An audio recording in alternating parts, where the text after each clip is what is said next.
rambut atau merapikan jenggot buat laki-lakinya, dan juga disunnahkan mandi ihram, disunnahkan juga sholat sunnah ihram, dan disunnahkan memakai wangi-wangian baik itu Rexona dan lain sebagainya, ya, itu disunnahkan sebelum menjatuhkan niat.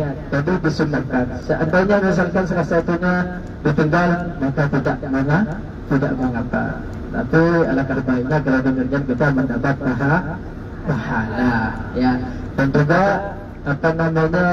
ada pun larangan-larangan daripada ihram. Sebentar lagi insyaallah kita akan menjatuhkan niat. Setelah kita menjatuhkan niat, maka larangan-larangan ihram akan berlaku. Seperti halnya memotong kuku, mencukur rambut, memakai wangi-wangian di badan kita maupun di baju ihram kita, dan juga memburu atau membunuh binatang itu tidak diperbolehkan, ya. Paham?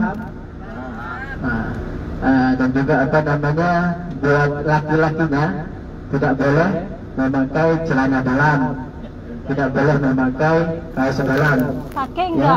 Tidak boleh menutup kaki yang menutup kedua mata kaki, ya, seperti pakai kaos kaki atau sepatu. Itu tidak diperbolehkan. Segera menutup mata kaki. Dan juga buat laki-lakinya tidak boleh menutup kepala, ya, baik dengan peci maupun dengan baju ihramnya, ya. Paham, ya, untuk laki-laki. Dan ada pun larangan untuk perempuan juga. Untuk perempuan tidak boleh memakai cadar, ya. Perempuan tidak boleh memakai cadar atau sila umroh minggu depan, pakai kaslanan yang menutup telapak tangan. Paham? Yang menutup telapak tangan, ya. Jadi pakai apa itu? Yang punggungnya tertutup, itu bagus pakai itu. Pakai itu perempuan bagus. Terus pakai kaos kaki, ya, itu bagus pakai itu. Yang penting telapak tangan jangan sampai tertutup.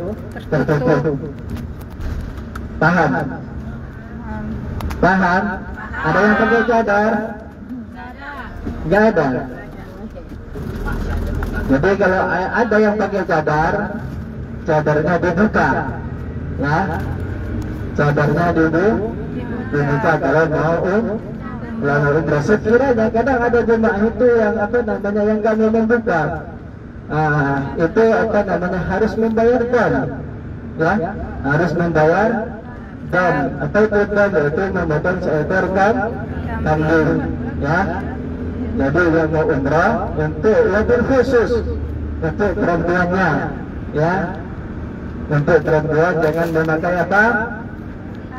cadar atau kaos tangan yang menutup telapak tangan, ya. Sudah siap menjatuhkan niat? Siap? Ada yang ingin membadal? Ada, ya. Jadi yang ingin membadal belakangan. Pertama kita bacakan niat untuk yang ingin umrah untuk diri sendiri. Jadi untuk ingin membadalkan, insyaAllah sudah tahu namanya siapa, siapa atau binti siapa, ya. InsyaAllah sudah tahu dan syaratnya untuk dibadalkan ini nggak harus orang yang sudah meninggal. Jadi yang masih hidup pun bisa, asalkan dengan uzur. Ternyata seperti halnya sakit parah, tidak memungkinkan untuk sembuh lagi. Seperti halnya sudah tua renta, sudah tidak bisa lagi untuk melaksanakan ibadah umrah, itu bisa dibadal, ya. Jadi tidak harus orang yang meninggal. Kalau orang yang sudah sehat, masih sehat misalkan, nggak boleh, ya. Paham? InsyaAllah paham semua. InsyaAllah paham semua. Siap menjatuhkan niat? Siap. Ini siapa yang ditutup mukanya ini? Buka.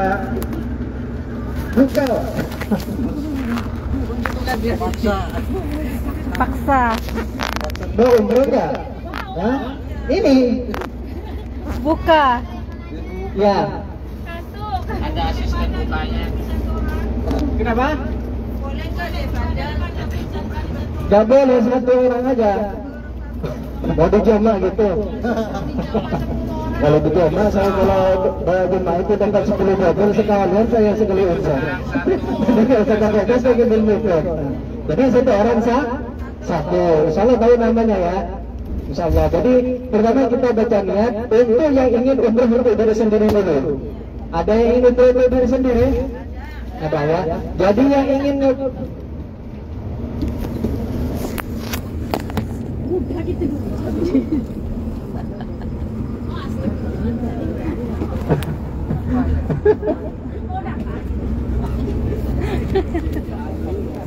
istighfar dulu ya. Biar lancar berjalan.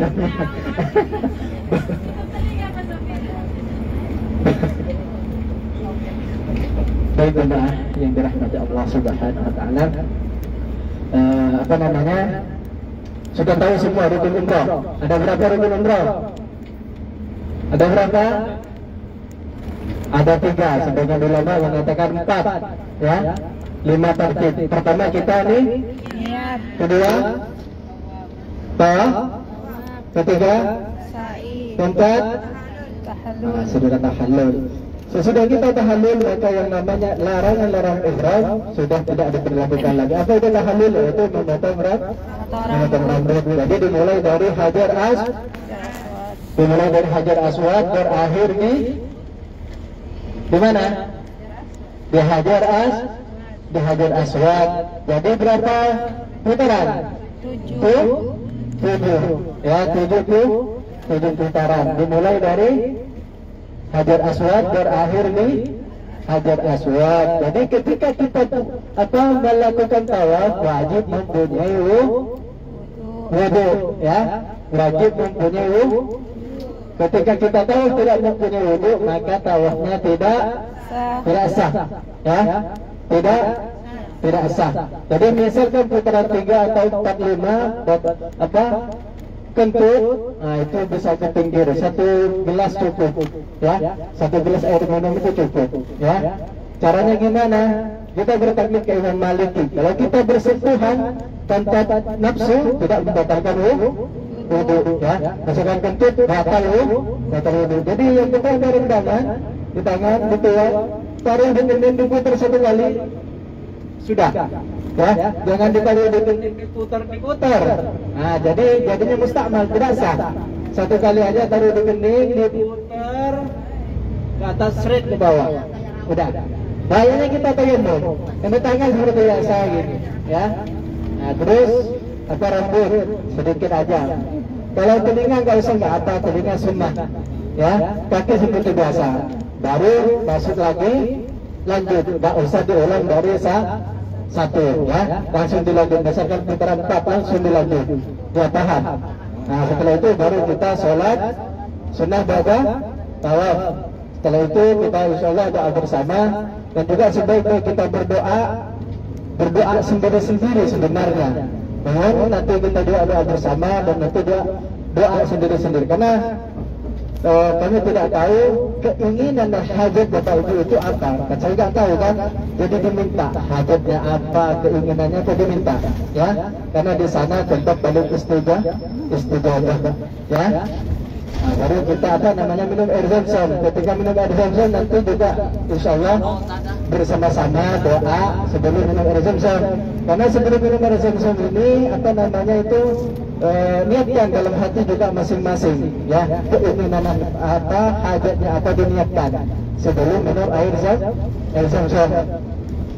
Dan juga setelah itu baru kita ke sa'i.